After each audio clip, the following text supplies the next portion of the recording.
যে ব্যক্তি এই শাবান মাসে বেশি বেশি আল্লাহ তাআলার বন্দেগী করবে, ইবাদত করবে, সেই ব্যক্তি আল্লাহ তাআলার পক্ষ থেকে সম্মান, সমৃদ্ধি, ভালোবাসা এবং অন্তরের নূর অর্জন করতে পারবে। সুবহানাল্লাহ।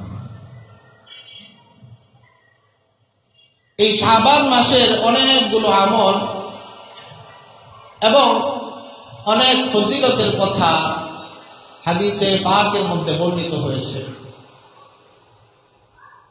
তবে বড় দুঃখ আর আফসোসের বিষয় হলো, আমরা এখন আরবি মাসের গণনা তো একেবারেই ছেড়ে দিয়েছি, করি না। কোন মাসে কি ফজিলতের দিন আছে সেটার ব্যাপারেও জানি না।